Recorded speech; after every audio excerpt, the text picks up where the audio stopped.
with a clearer mind, a better mindset, a happy sea turtle. Just be a happy person. Just do it. Grumpy, trust me. That's creating this dopamine. It's making you happy. Okay, it's coming from the inside. When you smile.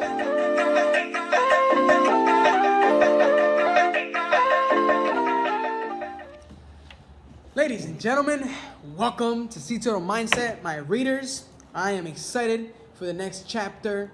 Chapter 4, happiness. Love it. Now, let me just start by saying this. You cannot accept, no, let me restart that.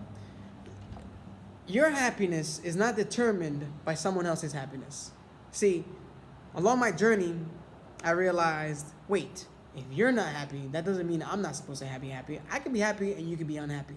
I'm sorry.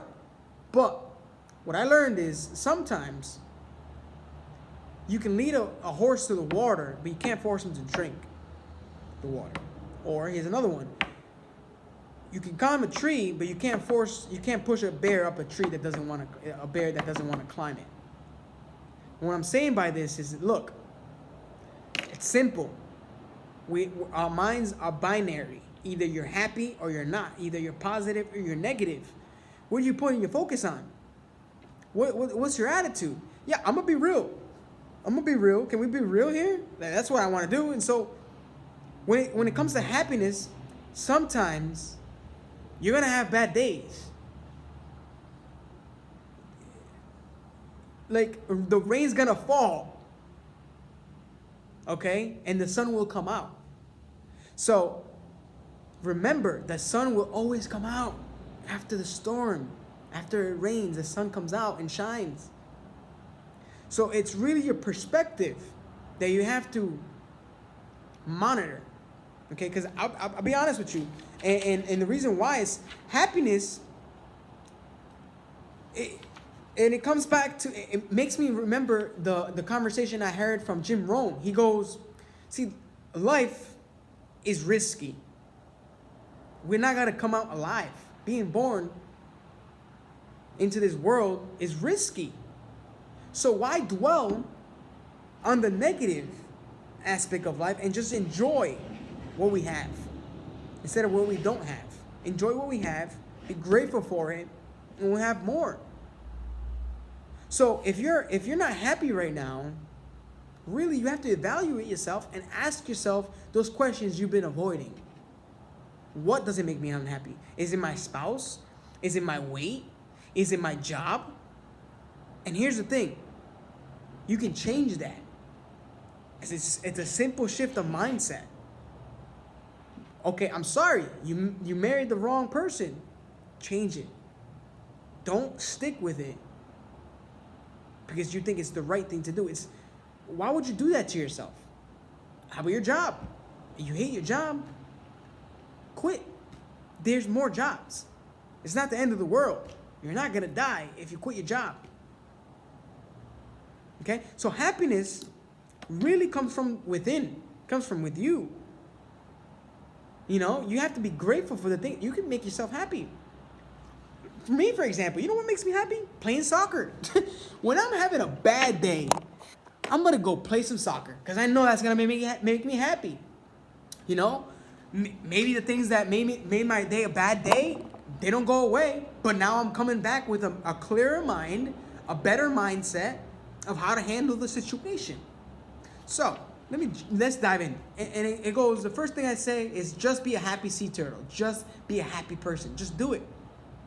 It takes, and this is cool, it takes more muscles to frown than it does to smile.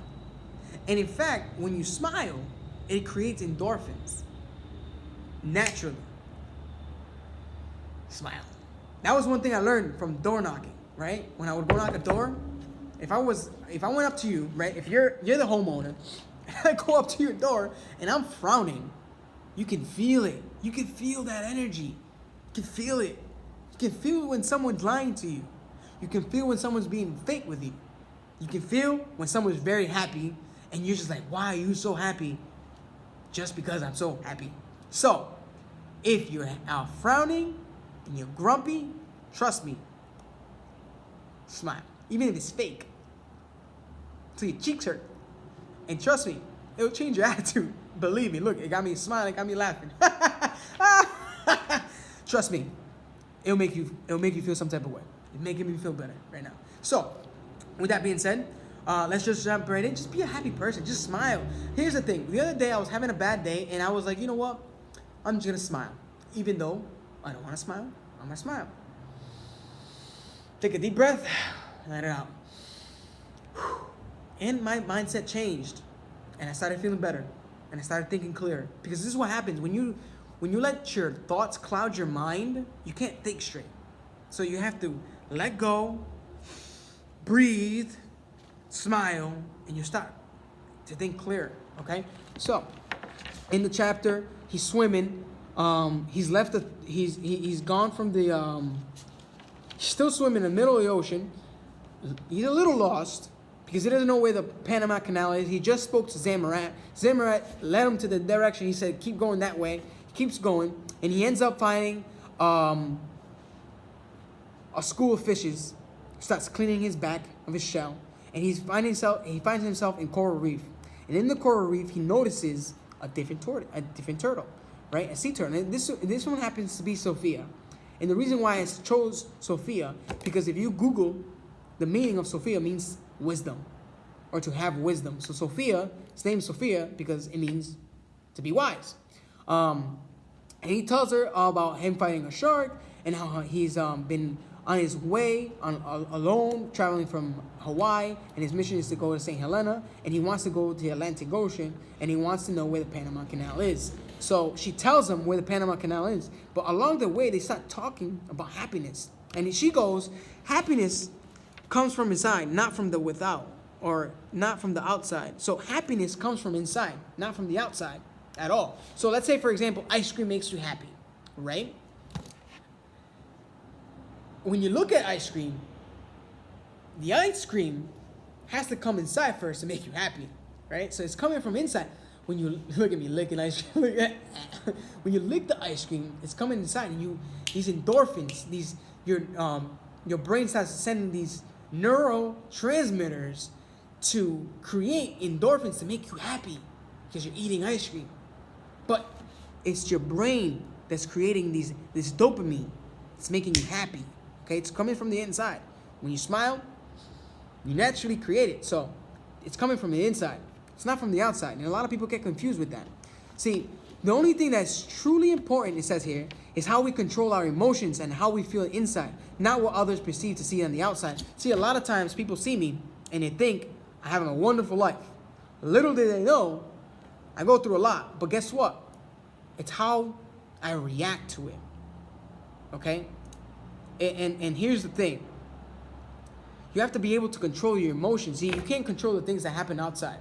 You just can't. But you can control, like I said before, what happens on the inside. The thoughts you have, the ideas you have, the emotions that you carry. You can control that. Okay? You can't control someone else's. You can't. If my girlfriend's unhappy right now, I cannot make her happy. She has to make herself happy. I can't. And a lot of the times I've expressed this to her. She doesn't understand because I know what I know and you don't, and she doesn't know what she doesn't know. And here's the thing, the only way, she can't make me happy. I make myself happy. Things she does, it makes me happy. If she doesn't do it, I make myself unhappy if she doesn't do it. But if she does or doesn't, it doesn't matter. Because at the end of the day, it's me creating the happiness and creating the unhappiness. And so I go on and I say, there's no need, if you're going to be happy, just be happy no matter what happens. There's no need to swim in your sorrows. Let them fade away like the tides on the beach. Let them fade away. If you become unhappy, let it fade away. Let it go, let it go. Okay? Feelings, like I said, are like the waves. We can't stop them from coming, but we can decide which ones we want to surf. You see, we might get some waves of happiness, ride it. You might get a wave of unhappiness, someone else's happiness, someone else's energy, right? You don't have to ride that wave.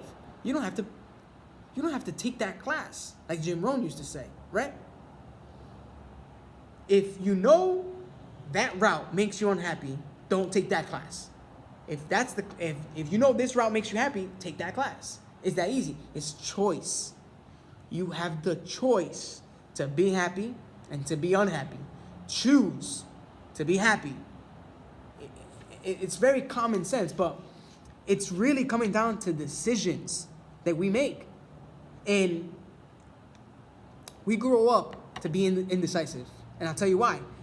In high school, you're allowed to go into college and have an undecided major for about a year to decide what you want. But what they should be helping us in the curriculums in high school and elementary is helping us make decisions. See, indecision is killer of dreams. Decisions makes things happen. So you have to decide, okay? Here's another thing, ready?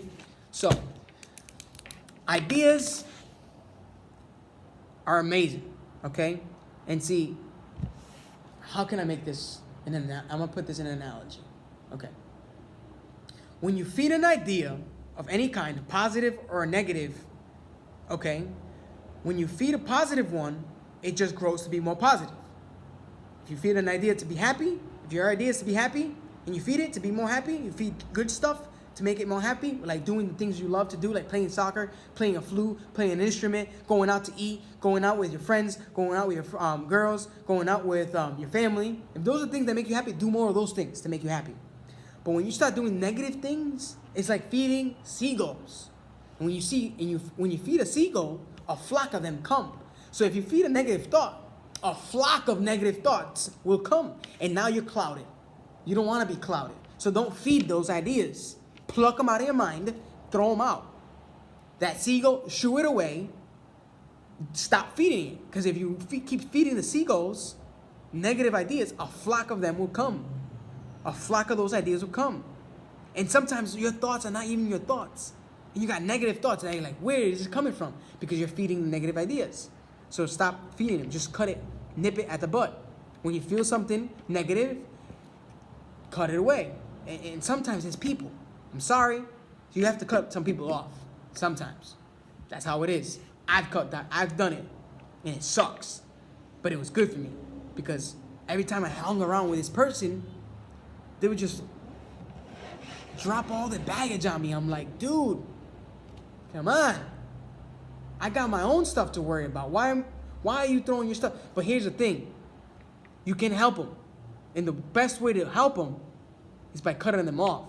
Because why keep feeding the flock of seagulls? Stop feeding it. By you listening, is you feeding it. But when you cut it off, you're cutting it off. And you're like, oh, what? When the person realizes, wait, he cut me off, maybe because something I said, maybe I'm being negative and he's just being positive, and every time he feeds me positivity, I just hit him with more negative. It don't work like that. So, sometimes you gotta do that. I go on and highlight. I go on and say, some sea turtles swim to simply exist while others are swimming to be alive. You see, a lot of the times, some of us are sleeping. Even though you're physically awake, you're sleeping. Why? Because you're just drifting through life. You're allowing people to tell you what to do. You're allowing others to tell you what to believe in. And you don't have your own voice. And so you're existing and you're not really being alive. There's a difference between existing and being alive. Okay? Existing is it just exists. But when you're alive, you have that vibrancy. You have the flow of the world just flowing through you. It's just this abundance, this energy just going with it. Just oof. You're enjoying life. You see the cup overflowing. Half full, it's filling up. You fuel yourself. It's just dope. It's just a very positive feeling. And so, to be rich, oh, here we go. I talk about the richness of life in this book. See, I lose it. I get off track. So happiness is a habit. It really is. See, sometimes we become so ingrained in our old ways that being unhappy is just natural. I'm just depressed. I'm sorry. Listen, I want to help those people who are depressed. See, my mom has been diagnosed with depression, and for the last 11 years, she's been taking antidepressants. And I've told her, Mommy, get out your head. Listen, life is too beautiful to be gray. There's too much color to just focus on the gray. Focus on the color and stop focusing on the gray. And sometimes my mom don't listen, but it's okay. So for those who are suffering from being unhappy, I want to enlighten you and say it's going to be hard to stop those negative patterns of thoughts, but you have to change it. And how do you change it? By consciously being aware and consciously telling yourself that it's okay, and consciously telling yourself that you're happy. So in this chapter, I talk about the riches of life. See, you're rich already. We're rich. We just don't know it because we're not told this when we're growing up. Okay? So being rich doesn't mean having money. Being rich is having a healthy lifestyle. That's one of the riches of life. Being healthy, physically, mentally, emotionally. That's one of the riches of life. Let's run through them right now.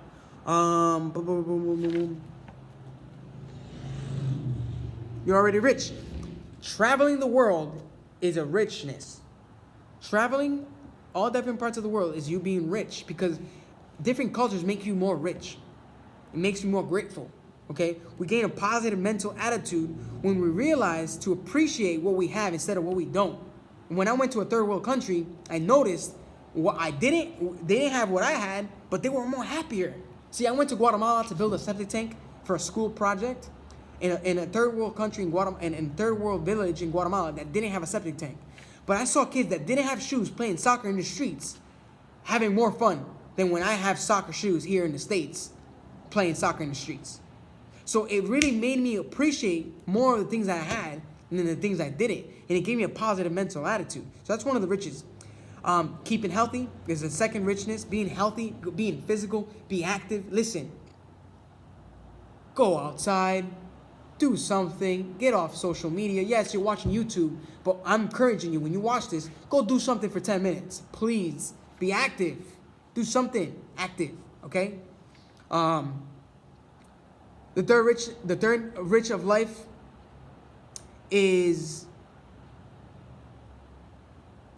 conversation about being happiness. Just being happy is a third richness of life. Being harmonious in our relationships. So here's the thing. One of the things I notice is when you're in a relationship, either your significant other or just having a best friend, you have to be harmonious. You have to give and take. You can't just take. You have to give. And when you have that balance, you're rich. Okay? The fourth is freedom. The being free to do what you want, when you want, wherever you want, with whoever you want. That's freedom, baby. That's being rich. Okay? Let's do that. The fifth richness of life is love. Love. It's so abundant. My mentor here, he always he says love everything. Love everything, love everything, love everything. When you love something, it's like this. When someone's angry, it's like fire.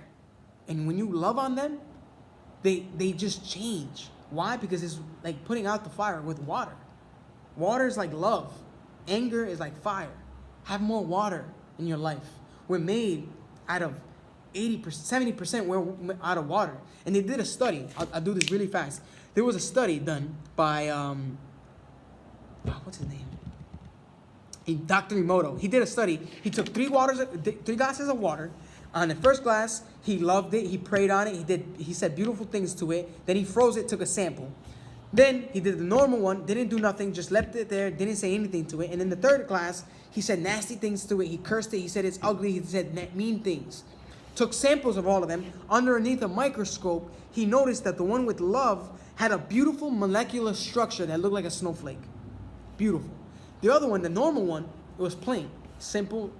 It was just ice, molecular structure of ice. And the third one was shattered, ugly, deformed molecular structure.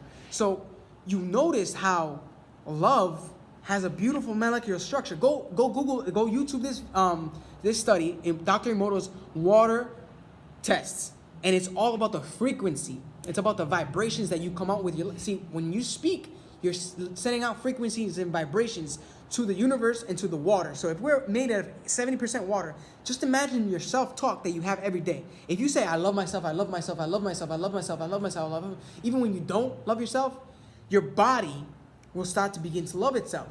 Your mind does not know what's real and what isn't. It's fascinating how the mind works. If you close your eyes and you say, there's $1 million in front of me right now, it doesn't know if there really is $1 million or not. It just listening to you. It's a fascinating study. So, love is the fifth richness of life. So just love on each other. Love. Just love. Just love. Peace and love, man. You know what I'm saying? It's love. The sixth is having certainty and trust. See, you just have to have faith. Just trust that everything is going according to plan. Sometimes things go out of plan, but remember, decisions do not change. Plans always change. Just trust the process. Have faith in the process. See, sometimes we go to the gym, trying to work out, boom, boom, boom, and you think it's gonna take one day to get results. Just trust the process. Have faith that if you continuously go consistently, that you'll have the results at the end in 5 months, 8 months, 6 months. It doesn't matter. Just trust. Have faith in the things you do, and trust me, it'll go a long way. Okay. The seventh is hope. Hope in your goals and your dreams. If you don't have hope in yourself, you're hopeless. And if you're hopeless, you're not going anywhere. You have to have hope. If you don't have hope in yourself, no one's going to have hope in you. Okay? So, just have hope. See, the eighth richness of life is the willingness to share. See, my mom and dad taught me this. John, God gave you 2 hands for a reason. One to give and one to take, and one to receive. The more you receive, the more you give. So that's the eighth richness of life. It's to give, the willingness just to give. This is what I say to myself all the time. I have an abundant amount of prosperity, and I give bucketfuls of it back. I have a waterfall of prosperity, and I give bucketfuls, tankfuls of it back. Because we live in a world of abundance. So why be stingy? Don't be stingy. Give it all. See, I give all this content because I learned it from someone, and now I'm spreading the wisdom. I'm not keeping it to myself. Willingness to share. That's the eighth richness of life. And the ninth is to have an open mind. See, when you have an open mind, you become self-aware. And when you become self-aware, you become to be more open to other things. See, there's a lot of, throughout the world, people have different perspectives. And if you're closed-minded, you won't grow. And you have to grow. You have to have that open mind. So when you have that open mind, you have the richness of life. Okay? And the 10th richness of life, and this is something I've been working on a lot, is self-discipline. See, that self-discipline gets you results. It's all about the sweat equity that you put. See, self-discipline is what creates good habits and bad habits. That's really what it comes down to. You have to be self-disciplined. I can't emphasize enough what self-discipline does. You know, they did a study, and I read it in a book or saw it in audio, and it said this. They did a study to students in the elementary school, and they gave them marshmallow. Boop, a nice, big, juicy marshmallow. And they said, you can eat the marshmallow, but you have to wait an hour. The people that, you can eat it right now, or but the goal is to wait an hour and then you can have it. The kids that ate it immediately, immediate gratification, later on, they saw them grow up and they saw that they didn't have a successful life in terms of finances, in terms of education. They just didn't have it. And the kids that waited the hour, delayed the gratification, later on in life had successful professional jobs, had more financial freedom, more financial independence. See, here's the thing. Immediate gratification is only short term. Delayed gratification is long term. See, we can't have that mentality of the microwave, okay? You have to have the mentality of the oven. See, if you're cooking something in a microwave, it's immediate. Here's the thing. I've had microwave stuff. It doesn't taste as good as something that took 2-3 hours to cook in an oven. So, self-discipline is being able to cook something in the oven instead of in the microwave. Self-discipline is having that delayed gratification instead of that immediate gratification. Okay? Like, for example, all these videos. I'm giving myself a reward at the end when I accomplish these videos. See? Testing myself. Okay? So, the last one, the 11th richness of life, is the wisdom to understand others. See, wisdom to understand others. To be understood, you have to understand others, you have to be understood. To understand yourself, you have to understand others. And the wisdom is knowing the difference between understanding and being understood. So that's the 11th richness of life. I'm going to finish this chapter up. It was a lot of content. So what I do is I would reread this chapter again because there's a lot of juicy stuff in there. It's a lot of sauce. A lot of sauce. Okay? So always remember that life is like the beach and you have to enjoy it. You have fun. This chapter is all about happiness and you just gotta be happy. Just be happy.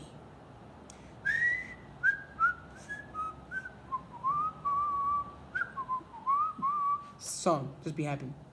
Okay, guys, that was chapter 4. I'm looking forward to the next chapter, chapter 3, action reaction. We'll meet my boy, the crocodile. I'll see you in the next video. Talk to you soon. I'll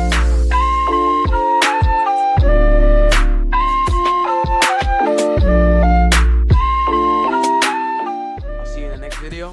Congratulations on reading the chapter.